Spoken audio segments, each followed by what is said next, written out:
Welcome back, everybody. Rose, just to be sure, we have our dynamic trio with us.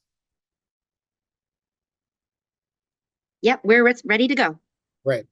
So it's really my pleasure to welcome to this second session of the morning three outstanding researchers who have been close collaborators of ours at the Luskin Center, John Schmidt, Samuel Feldblum, and Abbie Cohen.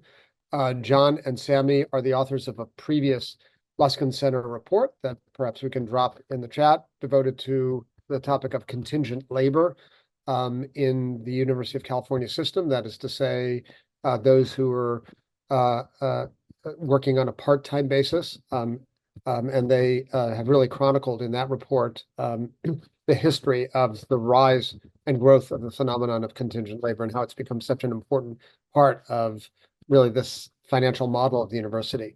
Their interest in the financial model of the university brought them to another topic, which moves between the centrality of land in the financial fortunes of the university, the financial well-being of the university, and the investment policy of the university. And the combination of those two lines of inquiry into land and investment policy yielded the newest Luskin Center report entitled How to Sell Sunset, Land and Financialization in the University of California.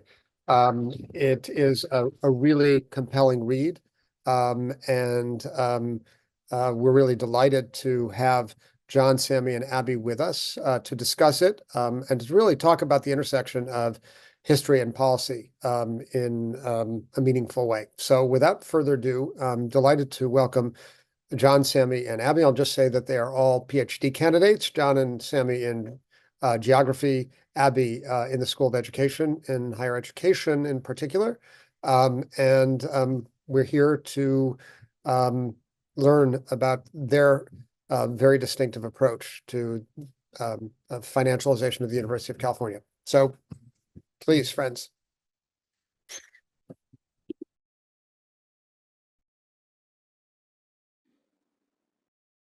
Okay, yeah, thank you, David. And thanks everyone for being here. Sammy and I are both geographers. We're both PhD candidates in the geography department. So we have learned a lot about how to do effective historical research through collaboration with the Luskin Center. So it's good to be back here. Awesome. And I'll just quickly introduce myself too. I'm Abbie. I'm a PhD candidate. It's nice to see you all. I'm in the School of Ed, actually in the urban schooling department, where I focus on education, nonprofits, and philanthropy and the privatization of public ed. So this has been a really fun way to loop in some of my interests and collaborate with Sammy and John in the Luskin Center.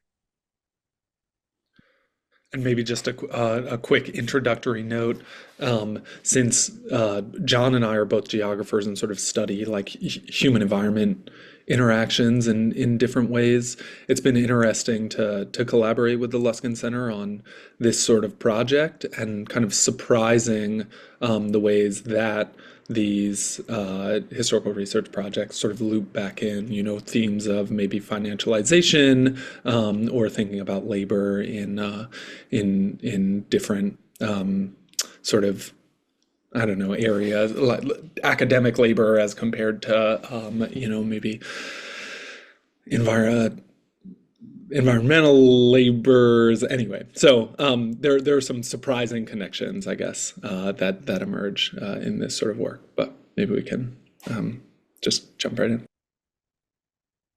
Great. So I'm just going to give a quick overview of what we're trying to accomplish today. We're going to give you a little bit of background on how this report came to be, building off of the previous project Sammy and John worked on.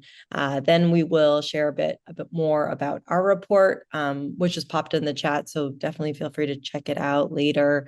We'll talk about the process, like how we actually did the work, which I think particularly as students, we often see the final product. We don't get to see the the challenging, grueling, the false starts, all the things that come in that process. So we're going to spend a lot of time actually talking about our process.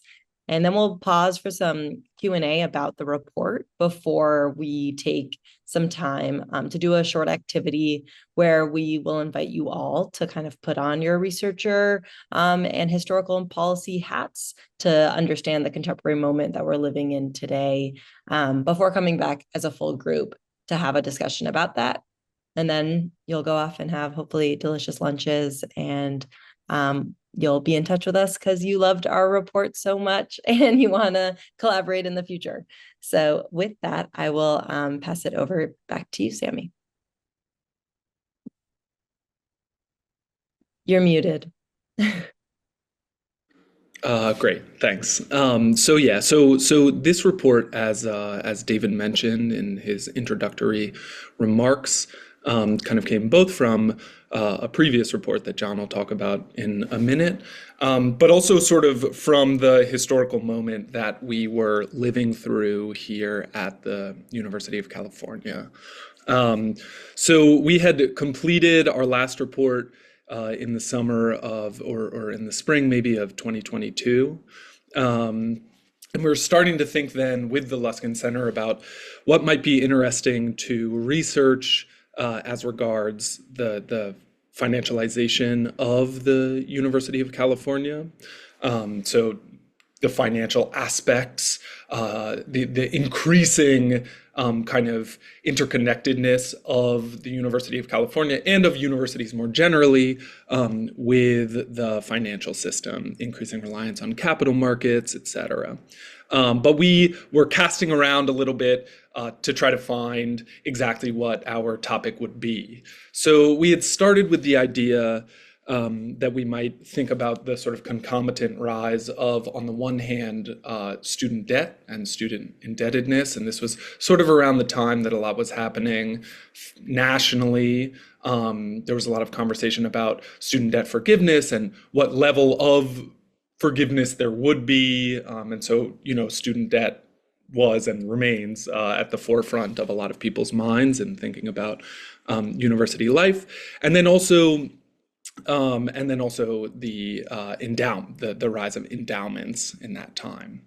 And that would have been a really interesting project, but we had the experience that surely you all will often have if you stay in academia of just being kind of scooped immediately. A sociologist at UC Merced had just written a great book that tackled that in more depth than we could. So then we had to keep moving. And so we thought about different divestment movements, sort of briefly, which is something that we'll also talk about later on. But eventually, as we were sort of sifting through these ideas and kind of starting our historical research and our background reading, we, as grad students, went on strike, which you can see here. And so the particularities of that strike, I think, kind of helped to hone our focus, because first, on the one hand, there was a lot of discussion in that particular strike about the idea of a cost of living adjustment, or a COLA. And a COLA means sort of that our salaries would keep pace with a metric of the rising cost of living, and the rising cost of living in this case was very much was directly tied to rising cost of rent in California, which is one of the biggest outlays of money for people who live and work at the UC. And so that directly tied labor politics to tenant politics, and kind of and put the question of rent and of real estate front of mind. And then it became even more front of mind when, right after the end of the strike, the UC announced this really large $4.5 billion investment in Blackstone's real estate income trust. So that's the largest property portfolio in the world. And the investment meant that money from the UC's endowment was indirectly being paid by tenants, both at the UC and then in Blackstone properties everywhere. So so that helped, I think, to then hone our focus and really bring us to this idea of what is the university's relationship with land? When did this sort of investment start? When did it expand? How do we sort of get to this moment? And so to talk a little more about where the report came from, I'll turn it over to John. Thanks. Yeah. So as David mentioned, we also benefited a lot in thinking up this report from previous work that Sammy and I had done for the Luskin Center a couple of years ago, which focused specifically on the question of how teaching labor at the University of California system is sort of changing and has changed over the last 40 or so years. And the outcome of that research was an earlier report that came out a couple of years ago called The Transformation of Academic Labor at the University of California. And basically our focus in this earlier report was on the growing importance of non-tenured teaching faculty, which at the UC are known as lecturers. And so we were telling this story about the growing significance of lecturers within the UC system as kind of a broader history, a part of a broader history about how academic labor is becoming more precarious, right? You have the replacement of tenured faculty who have job security and lifetime appointments with people who are often appointed on a yearly or semesterly basis, quarterly basis, and don't have many of the same protections that tenured faculty do. And like the report that came out last month, this report was also inspired by a sort of motivating event that was very much ongoing when we started the process, and that was these sort of long, drawn-out negotiations that were taking place at the University of California between AFT, UC AFT, which is the labor union that represents lecturers at the UC system, and the university itself. So in both cases, there was this kind of labor crisis, I think, that motivated us to start looking at these questions of first labor and then second real estate, land, and the endowment. And what was really helpful about this first project was that it kind of gave us a sense of the terrain or the historical ground for the second report that we ended up writing. So we had already done a lot of the legwork and contextualization, historical contextualization that we didn't need to do a second time around. And so I think that the lesson there is that historical research is an iterative process. It's something that builds on itself. And what you generally find, and what we found, is that when you begin to try and answer a certain question, you end up stumbling upon all sorts of new questions along the way, and you don't have time to address or try to understand those questions in the context of a singular project. And so the new questions that arise out of the research process become new projects. So like, for example, finance and what Sammy was describing as the financialization of the higher education system was a really important element of our report about labor, but we didn't have time in that first report to go into depth. And so we came back to Luskin and were able to work again on this second report.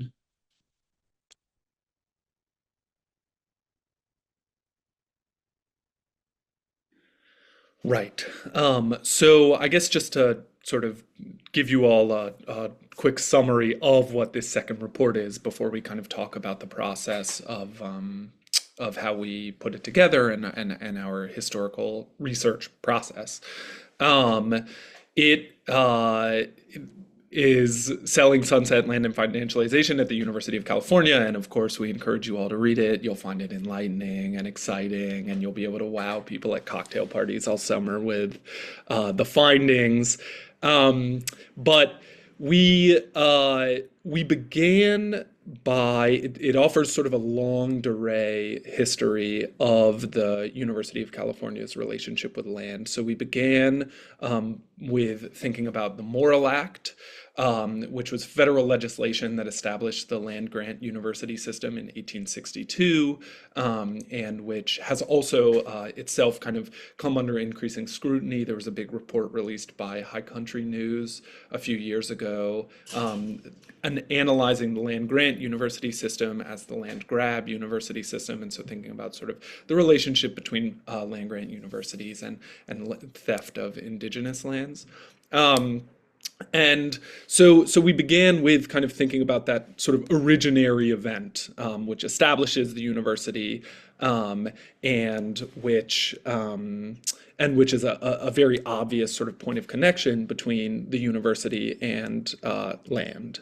And we then sort of trace different moments in the university's evolving relationship with land and with real estate to sort of get to this more current moment, where the UC is a fully fledged real estate investor with a increasingly sophisticated and elaborate self-understanding as a real estate investor, and in which real estate itself plays kind of an increasingly important role in the university's overall portfolio.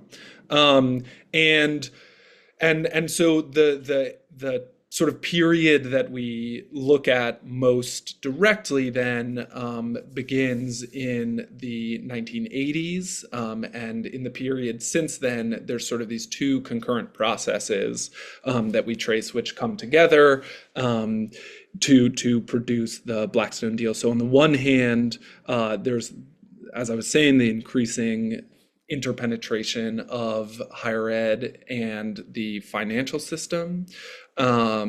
And on the other hand, there is the maturation or production of real estate as an asset class that's available to be invested in by institutional investors. So on the one hand, it's universities becoming sort of more sophisticated and elaborate institutional investors, UC very much included. And then on the other hand, it's this new asset class into which institutional investors can invest.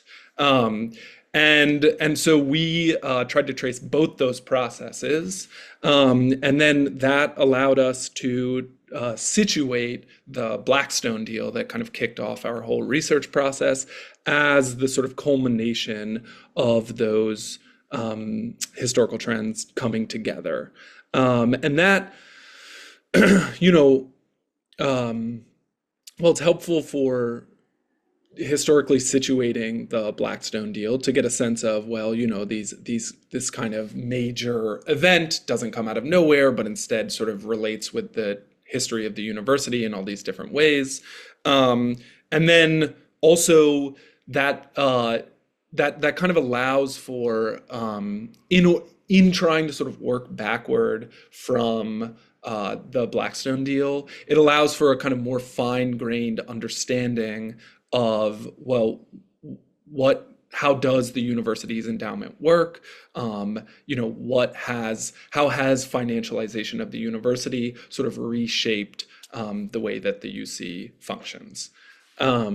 So I think we found it kind of generative in that way. And all of that stuff then is in the report, and we close in true Luskin Center fashion with a set of policy recommendations for kind of thinking about, well, given the terrain, given the sort of context in which the UC exists right now, what can be done to kind of best serve the public or different publics that the university is supposed to be serving.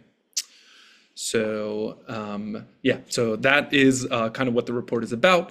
And to sort of introduce how we did it, I'll turn it over to, I think, Abbie. Yeah. Abbie. Awesome. Thanks. Yeah, so as we've kind of been mentioning, we began by looking in the past to better understand where and how the university has been tied up with land, how the endowment has grown, asking questions to better understand our contemporary moment. That was that motivating push, our strike last fall.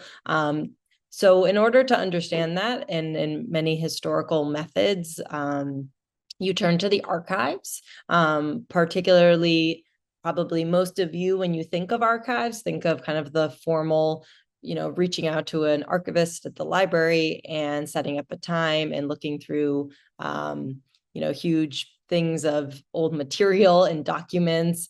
And we did some of that. But we also kind of expanded what archival research could look like. And we'll talk a little bit more in detail about what those kind of archives and what that expansiveness of those archives look like. But we did a little bit of both. And I think that's really important to understand as we kind of narrowed the scope for our project, is we had to poke around, we had to look at a lot of different things and ask questions of those documents and of the things that we were finding to better understand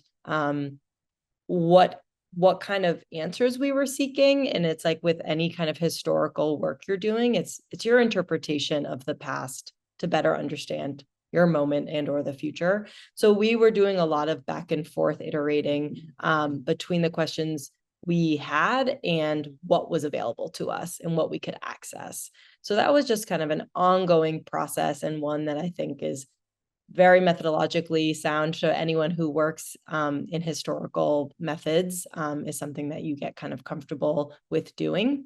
And then the third piece, was this idea of ground truthing interviews. And once again, we'll talk a little bit more in detail about that, but just overarchingly, it's the idea of speaking with folks who actually had on the ground experience or were closer to some of the documents that we were looking at, and could kind of bring those words to life and make sense of some of the older documents or some of the more expansive archives that we were looking at. And I think all to say, before passing it over to John, is that this process is trying to make sense of the long history and evolving relationship that the UC has with land. So we were constantly trying to forefront that question while also holding documents that either confused us or made sense and had clearer answers, and then finding kind of the in-between spaces to continue to push our questions and narrow our scope so that we didn't try to take on the entire, historical breadth of the UC and land, which would require a lot more time and probably many more researchers. So with that, I will pass it over to John to explain some of our formal archival research methods.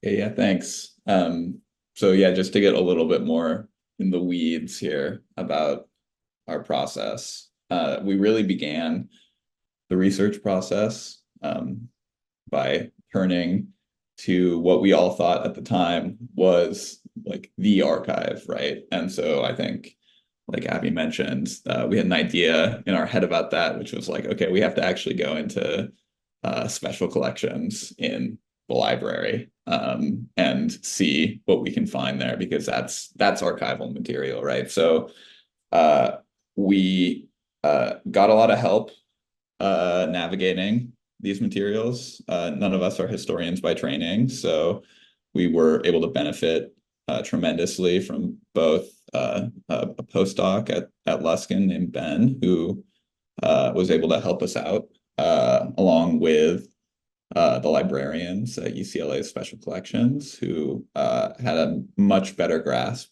of the archival materials that we were looking at than we did. And so Ben and the Special Collections librarians were able to like really helpfully provide us with finding aids. So, much of this material is not fully digitized. So what you do have is these aids that sort of give a rough indication of what might be present in some of the boxes, the folders that you end up pulling. So basically, once we had settled on our project, which is broadly about land and the endowment at the University of California, we basically just pulled all of the boxes, the files, and the folders that we could that had any indication in the finding aids that there was some keyword that was potentially relevant, right? So we were looking for things like real estate, endowment, investment practices, and so on. And then we spent a couple of weeks going to and from UCLA's special collections, photographing anything that we thought might be useful, even if in the end a lot of it was not. And then we sort of, to try and wrap our head around this material as a team, we had this system of collective reading where we uploaded everything to a shared folder. We organized it chronologically. We made notes of documents that had been read. And then we were taking notes as well on everything in a shared document. So this was just a way of getting through with multiple researchers all of the archival material that we were pulling. And as we went on and as we were doing this, we ultimately began to realize that a lot of this material, this older paper material in the university's special collections, wasn't necessarily going to be able to directly answer the questions that we had set out to answer. But even in spite of that fact, there was something that was very useful and very generative about being in this space and looking at this material that just felt kind of exploratory, I guess. It felt like there was a way in which there was sort of surprising things that we would come across just leafing through the boxes. And even if that wouldn't make it into the report in the end, there was sort of this feeling of discovery, I think, that propelled us forward. Yeah. Go ahead, Sammy, if you want. And this is just some of the stuff that we were pulling out and photographing. Right. So that was kind of the foundational archival material that we were starting to use to build our sense of the long history of the UC's relationship with land, and it was in some ways, I mean, I do think one of the lessons of that period is like it's good to have a clear sense of research question before going into the archives if possible, because like to sort of be mucking around in kind of all these old documents was both enlightening and kind of distracting and kind of pulling us thin.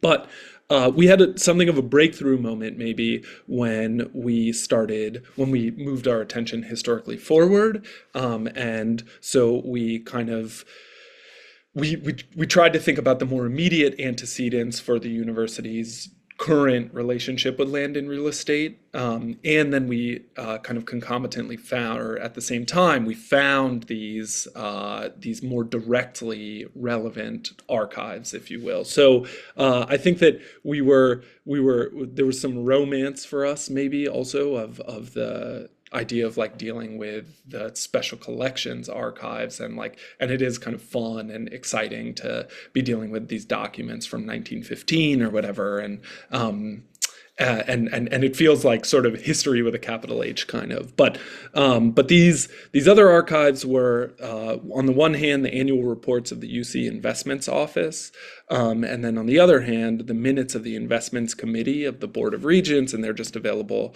online as PDFs.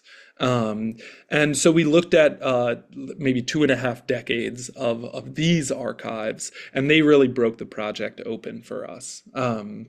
and I think offer sort of a lesson in the interrelationship of research questions and the archives that you have available to answer them. And I think that, like, it's good to have in mind doing historical research that you can only that you can only answer research questions really for which you have some archives to deal with those research questions, right? So finding these archives helped us think that, oh, right, this allows us to answer these questions and allows us to sort of hone our questions. And so then, so we were sort of clued into, in 2003, the university formally established a kind of arm of its investment strategy to look into real estate. And then that investment strategy really took off and became especially important after the 2008 financial crisis. So then we sort of zoned in here. Yeah, and maybe just also to note that sometimes, in some cases, like poring through the annual reports of an investments committee can be a bit dull. I don't, at least for me. But it also there are these kind of moments, as with maybe the archival work in the special collections, there are these kind of like felicitous moments of pleasant surprise. One of the sort of early annual reports that we were looking at itself notes the historical importance of the Morrill Act in establishing the UC, and not only in establishing the UC, but establishing the UC's endowment before the university even sort of existed as a university proper. And so in that case, it was like, that's a point that we would want to make our own on our own, and that might come out of our analysis. And here was our archival material and the university itself making that point, right? So that sort of thing was kind of exciting to come across, and also maybe clued us in that we were onto something here. But yes, and for our third method, Abbie. Yeah, so as I mentioned earlier, we also conducted some interviews, and Sammy just made the point, right? Like when you're asking questions of the archives, whether the more formal or more expansive, the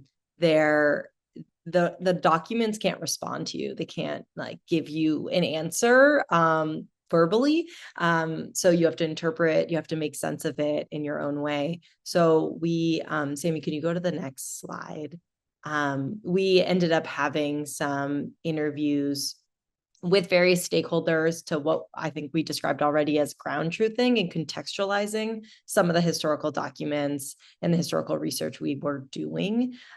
These are really helpful to make sure we're also making sense of it, whether, adequately or appropriately, choose your word, because interpretation is interpretation, but we wanted to make sure we were following the thread that made sense for our argument alongside stakeholders who were present in those meetings or had done some of their own research on these same topics, years previous.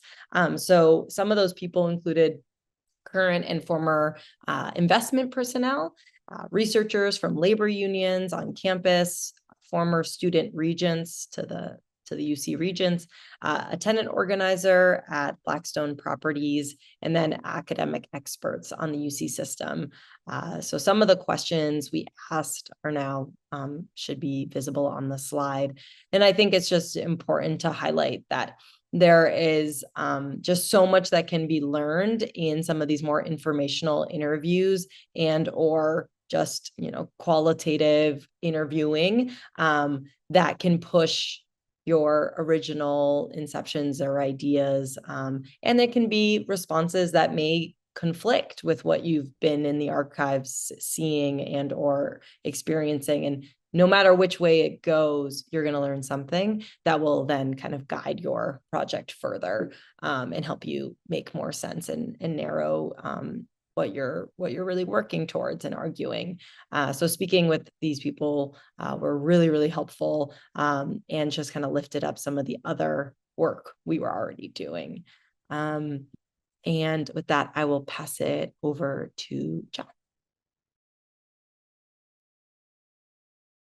Yeah, so I just wanted to sort of introduce this as a kind of concluding note. And again, I don't know if this is a methodological comment or an epistemological comment, and it might be kind of obvious, but it was useful for me in thinking through our project and how we kind of brought history to bear on a contemporary issue, as is the mission of the Luskin Center, sort of thinking through these sort of multiple ways in which history can be taken up and deployed.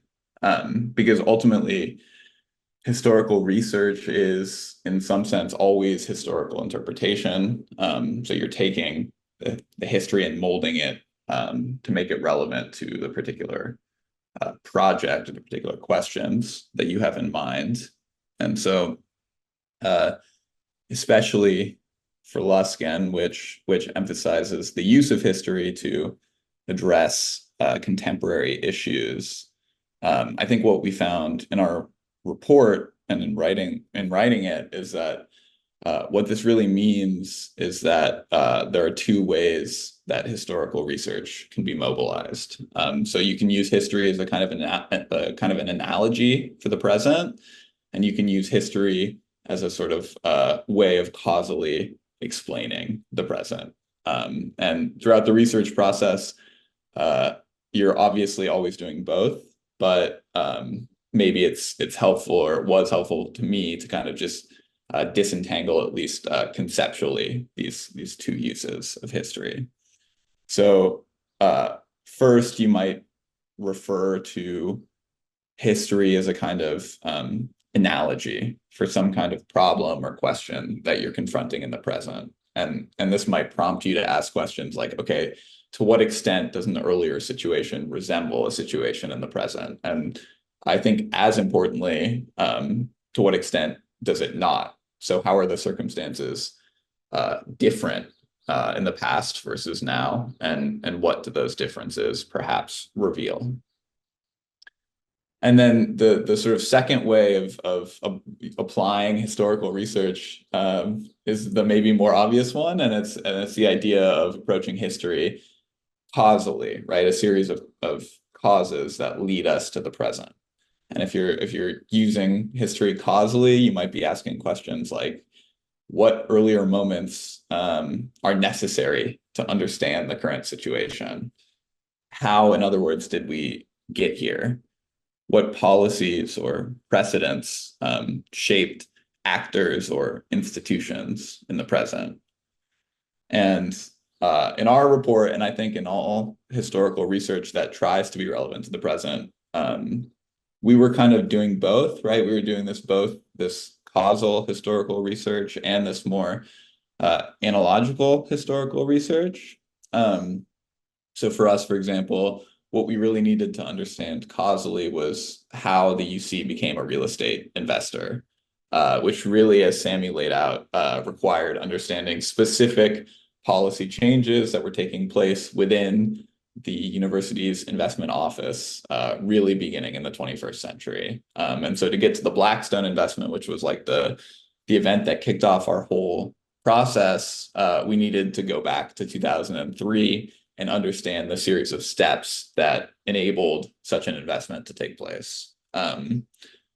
But we were also interested in more, I guess, far-flung analogies. And I think that the example of the Morrill Act, where we were able to go back to the 1860s and see how the university was operating sort of as a land speculator in a way that was like echoing with what was going on, last year. I don't think any of us would say like, you need to go to the Morrill Act to understand the Blackstone investment that we were interested in, but we did see this kind of historical analog from a much earlier and a much different moment that I think was really striking and revealing for all three of us. So I just wanted to kind of flag that as an end to our presentation. because it was only actually in putting this together that I realized that these two different uses of history were kind of at play in our own thinking.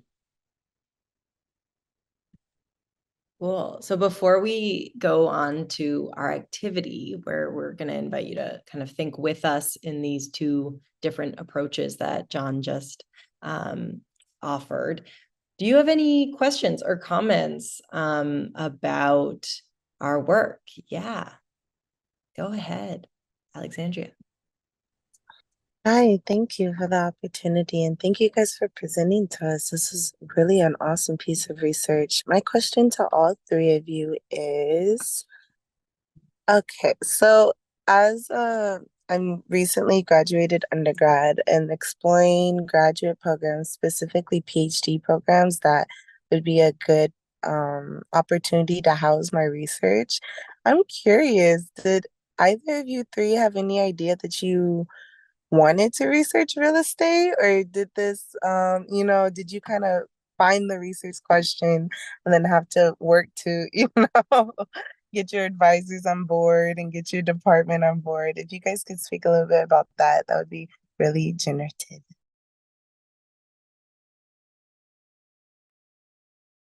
I can just say briefly, I think for all of us, this is a bit of a sideline project. All of us are pursuing dissertation projects right now that do not directly connect to this research topic. But for me personally, I was especially interested in exploring the place that I work.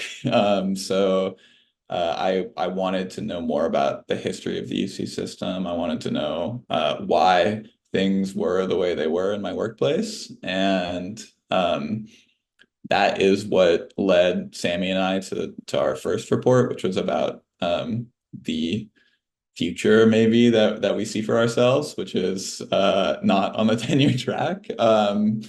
And so I think also it was that desire to understand, more like kind of the political economy of the place that I spend most of my time in, that led me down this particular path. And realizing that real estate was really important for understanding that, especially after this big investment that happened last year.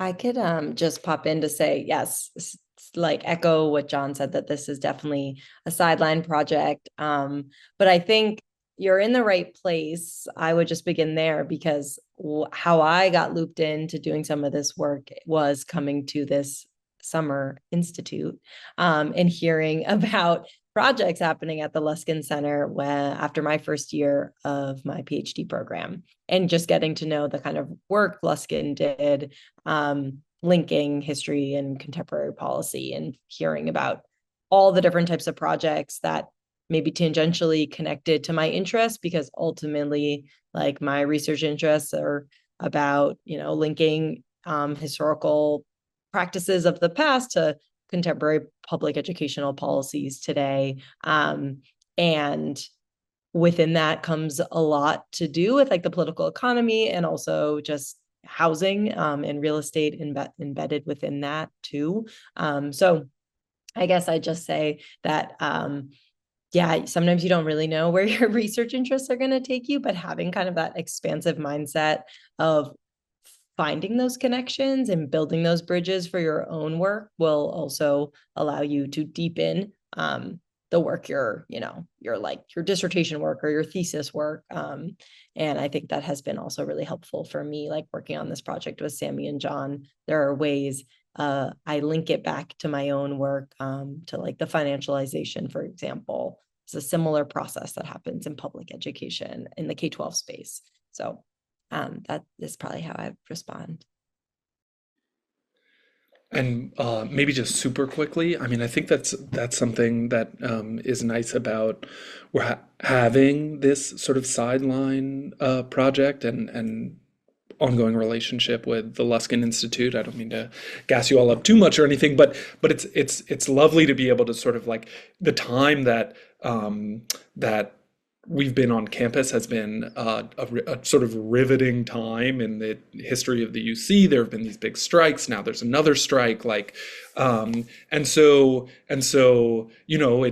to sort of be able to kind of interrogate in an ongoing way what's happening with the UC means that it's like, because our first report came out of a very specific moment when contingent labor and ongoing negotiations between the lecturers and the UC were sort of on the docket. Then we started our second report and the Blackstone deal had just happened, so it was like real estate is in the news. And now and there's this sort of back and forth relationship, I think, between the reports and then what's happening on campus, where like now suddenly it's a year and a half later. This report took forever for us to put together, but like as it was being released, there are all these protests happening for divestment. And so like, the endowment is sort of a political object of interest for a lot of people on campus as well. And so it's been fun to kind of like, a PhD is a long process, and you kind of decide in some ways early on what it is you're going to be doing, and then you like really dedicate yourself to that. And so it's really cool having this like kind of like medium term sort of time horizons for research to be doing to sort of track more quickly what's happening on campus, and get to try to understand our employer that way. Thanks, guys. No problem. We're mindful of the time, and we definitely want to hear more of your questions, but I think it would be really great if we could move into our short activity, and then we'll also have time for questions and other comments at the end. So as we mentioned at the beginning, we had a lot of different false starts or just like going down paths that were really interesting to us, but didn't ultimately land in our report. Like we couldn't cover everything. But as Sammy just mentioned, there has been some pivotal kind of moments in which our reporting has been linked to the contemporary moment and like what's going on in the world and in the news. So we wanted to have you all think about, if you were going to work on a project, like you're about to leave this session and go take on a project with some colleagues, we wanted you to think about the linking of the endowment, the UC endowment, to the student protests today, as you think about the anti-apartheid and divestment demands of 1985. And we have pulled together some archival resources for you. So that really fun part of reaching out to librarians and going into look in some boxes you don't have to do in the next 15 minutes, but we have some documents for you to look at that I think Sammy just popped into the chat with also some questions to help you think about some of this. And we're only going to give you, I think, about like 10 to 15 minutes in your breakout groups, if I'm doing math correctly. So you probably won't have time to get to all the questions, but answer the questions that are guiding your thinking, and think about questions that you might ask of the material, and think about some voices you may need to talk to better understand the contemporary moment. So we're excited to hear your thoughts, because like we said, this wasn't something we were able to dive into for this report, but who knows, maybe there's a future report that we could all work on together. So that being said, I think we will split off into some breakout groups, and then we'll come back and we'll close out and hear some of your own thinking, and we'll go from there. Any questions?